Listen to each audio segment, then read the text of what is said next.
Olá! Começa agora mais um episódio da quinta temporada do EsferaCast, o videocast que dá o tom aos assuntos de maior destaque do país.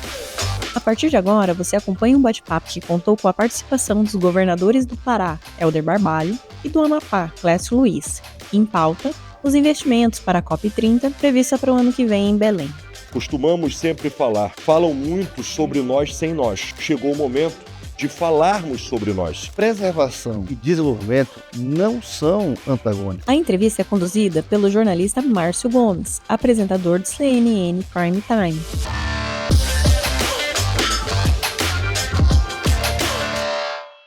É um prazer ter vocês aqui com a gente.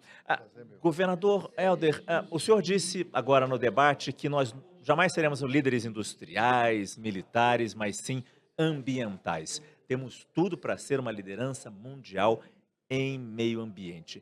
A gente já está conseguindo fazer o dever de casa para trilhar esse caminho, para nos tornarmos realmente líderes ambientais? Márcio, um prazer poder conversar com você, junto com o Clécio, a todos que estão nos assistindo. Esta é uma oportunidade que o Brasil tem. Uma oportunidade fruto da nossa floresta amazônica, dos biomas existentes no nosso país. É uma oportunidade diante do chamamento global para que possamos exercer. Agora, isto advém de uma escolha.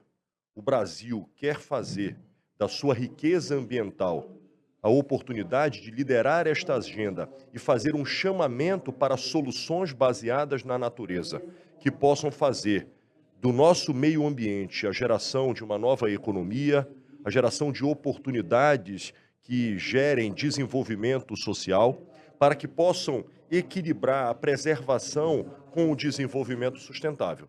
O mundo quer isto do Brasil e o Brasil deve aproveitar esta oportunidade. Nós temos dois caminhos: liderar ou ser liderado. Liderar e apontar os eixos e caminhos para soluções que passem pela nossa floresta, ou ser instado e, inclusive, ser pautado por aquilo que os demais países querem de nós a partir da preservação da floresta.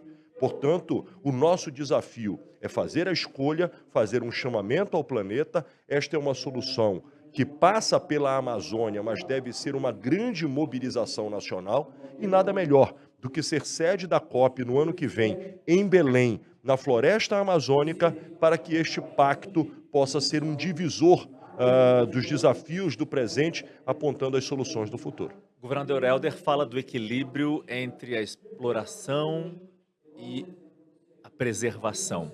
Neste momento nós estamos num ponto de escolha, por exemplo, a exploração do petróleo na margem equatorial. Eu queria saber a sua posição, governador, lembrando que na CNN mesmo, onde eu trabalho, nós fizemos uma série de reportagens sobre o Amapá. E nessa série de reportagens relembramos projetos que eram audaciosos, trouxeram principalmente esperança à população do Amapá e nunca saíram do papel ou nunca se desenvolveram a ponto de mudar a situação daquelas pessoas. Pergunto se neste momento, qual é a sua visão de permitir essa exploração ou apoiar essa exploração ou não? Manter a preservação como o próprio Ministério do Meio Ambiente defende. Bom, primeiro, uma honra estar aqui junto ao Helder, discutindo a Amazônia, discutindo alternativas de desenvolvimento, que esse é o nosso foco. Eu dizer o seguinte: preservação e desenvolvimento não são antagônicos. Essa é, acho que, a primeira premissa que a gente tem que colocar para discutir com muita seriedade, verdade e honestidade a questão da Amazônia. 2, lembrar que, quando nós falamos de exploração, a palavra não soa bem, mas é que em petróleo, gás e mineração, exploração, tecnicamente, significa uma fase de pesquisa. E é isso que mais nós ficamos revoltados no Amapá, pelo seguinte: nós temos o direito de saber, e quando eu falo nós do Amapá, mas falo também do Brasil, se tem ou não petróleo lá naquele ponto que está chamado de foz da margem equatorial, foz do Rio Amazonas. Esses pontos, desses blocos de petróleo, possíveis de petróleo, eles estão a 540 quilômetros da foz do Rio Amazonas, a 174 quilômetros da ponta ali do Cabo Orange. Estão quase no final da nossa plataforma continental. É Mar Azul. E você vê que quando se apresenta uma ilustração da margem equatorial, se apresenta sempre uma foto de rios sinuosos, de uma população ribeirinha, que é um equívoco, às vezes proposital. Então, eu sou a favor da exploração para que nós possamos, nesta pesquisa, exploração igual pesquisa, possamos saber, tem ou não tem? Se tem, qual o tipo de petróleo, qual é a densidade, volume, vale a pena, não vale a pena, entendeu? Então, eu estou nessa fase ainda de querer muito e defender que haja essa fase exploratória, que haja a pesquisa. Claro que, em havendo a descoberta de petróleo, eu entendo que um povo pobre como o do Amapá, né, não pode abrir mão de uma nova alternativa de produzir riquezas. Claro que nós temos exemplos bem-sucedidos e mal-sucedidos. Não tem por que repetirmos os erros do passado. Nós podemos utilizar os recursos advindos do petróleo para financiar, inclusive, a preservação da floresta em pé, financiar o surgimento de novas atividades relacionadas à bioeconomia, que podem ser tão fortes que nós não exploramos. Vejam aí as possibilidades dos fármacos, dos cosméticos, que hoje se utilizam de matéria-prima da Amazônia, mas que, de alguma forma, ainda não foram internalizados como riqueza para quem mora na Amazônia. Então, eu defendo, sim, que haja a fase de pesquisa e, se tiver petróleo, sim, que isso possa representar uma diversificação da nossa matriz econômica. E, no caso do Amapá, vem 80% de recursos federais. Nós somos completamente dependentes de receitas das contribuições voluntárias do governo federal. Isso é insustentável. O senhor mesmo disse no debate, nós temos os melhores indicadores ambientais e os piores indicadores sociais. Juntar essas duas coisas talvez Exatamente. Olha só, se a gente está falando de Amazônia, meio ambiente, sustentabilidade, né, negócios éticos, quando a gente tem indicadores ambientais tão bons, indicadores sociais e econômicos tão ruins, isso é uma equação insustentável, absolutamente insustentável. Sustentar, desculpe a redundância, esse debate desse nível. Nós temos que fazer com que esses indicadores, e nós acreditamos nisso, esses indicadores ambientais podem levantar, puxar esses tão esperados bons indicadores econômicos e sociais. Será possível realmente isso, governador? Porque, de novo, já vimos outros projetos, já vimos outros sonhos como esse saindo até do papel, mas não chegando realmente na ponta para quem mais precisa. Nesse momento que se discute tanto isso, e a COP30 vai ser realizada, como o senhor bem frisou, em Belém, a gente vai ter realmente o meio ambiente, pela primeira conscientização de que a floresta em pé vale muito, e depois o meio ambiente gerando riqueza para essas pessoas? Márcio, para que seja sustentável, é fundamental que se olhe a parte social e a parte ambiental. Precisam estar dialogando, conversando e atuando de forma conjunta. Soluções baseadas na natureza, socioambiental e econômico. Qualquer solução que exclua uma das partes sofrerá pressão e gerará conflito. O que nós defendemos é que seja encontrado o equilíbrio, claro, com responsabilidade. Nenhuma proposta que saia da legalidade é sustentável, portanto não conta com a nossa participação ou apoio.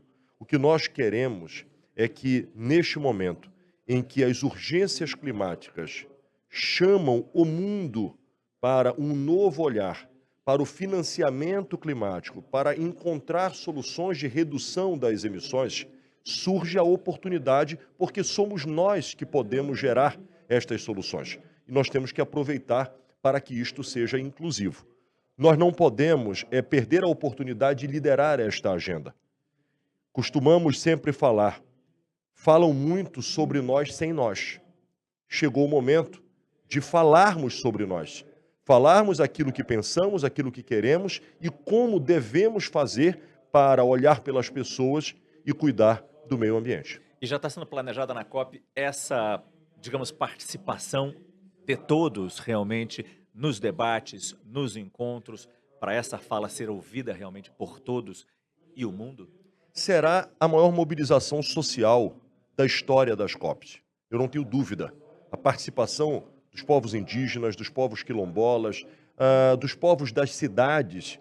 É importante que se registre que a Amazônia tem 29 milhões de brasileiros que vivem nela. A Panamazônia, com os países vizinhos, chegam a 50 milhões as suas populações. Muita gente que fala sobre a Amazônia sem nos conhecer não entende, por exemplo, que você tem uma cidade como Belém com 1,5 milhão de habitantes. Você tem uma cidade como Manaus que se aproxima de 2 milhões de habitantes.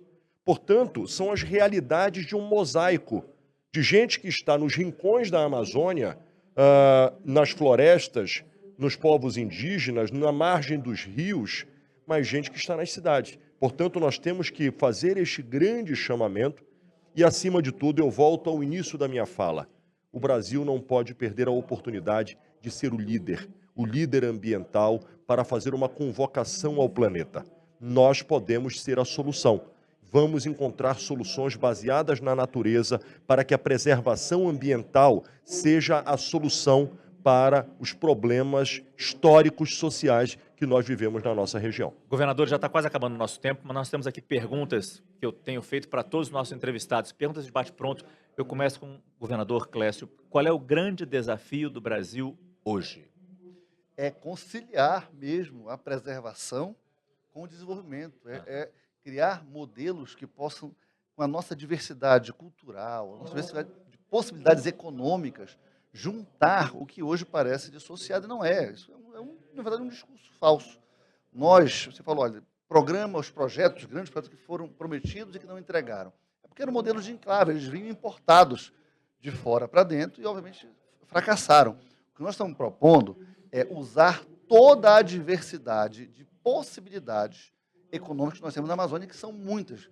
Vão dos fármacos, passando pelos cosméticos, o turismo e uma série de outras atividades que temos lá, com produtos de base natural, que podem criar escala, né, que podem gerar emprego, renda, satisfação, que é o que vai proteger a floresta. Uhum. O pobre com fome não vai nos ajudar a proteger a floresta em pé. Nós temos que gerar desenvolvimento, compatíveis com o nosso índice de preservação. Governador, qual o grande desafio do Brasil hoje? Na agenda ambiental, fazer com que floresta viva possa valer mais do que floresta morta. Na agenda social, encontrar desenvolvimento para as pessoas, fazer com que o Brasil cuide de sua população e busque gerar emprego, gerar renda, garantir justiça social.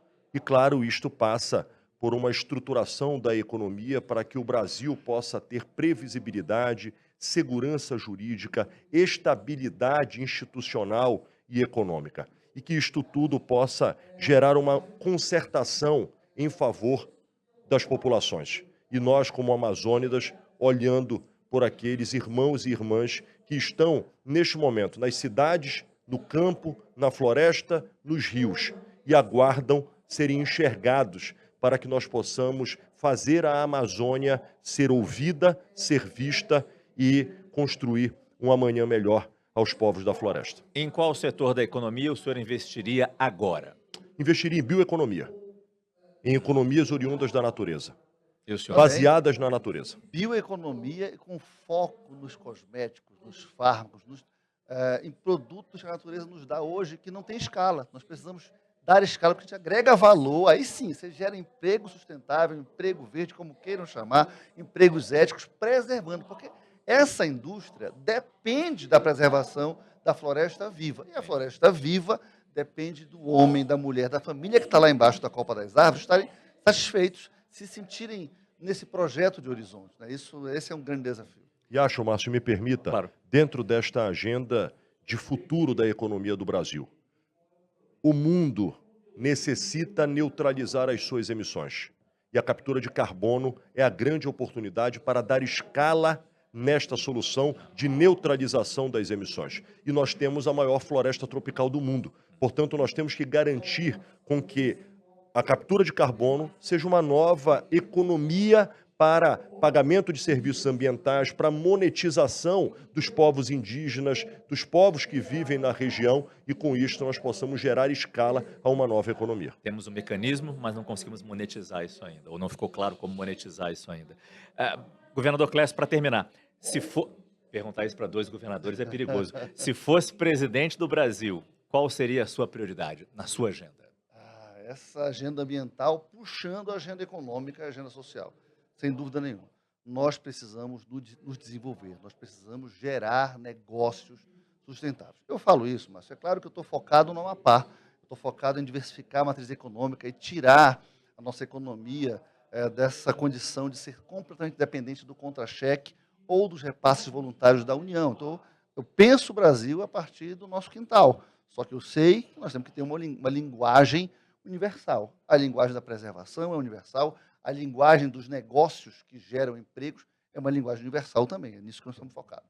E o senhor governador, se fosse presidente do Brasil, qual seria a prioridade na sua agenda? Cuidar das pessoas, colocar comida na mesa das pessoas, gerar emprego, gerar renda para que os brasileiros possam ter condição de ter felicidade plena com as suas famílias. Governadores Helder Barbalho e Clécio Luiz, muito obrigado pela entrevista. Obrigado.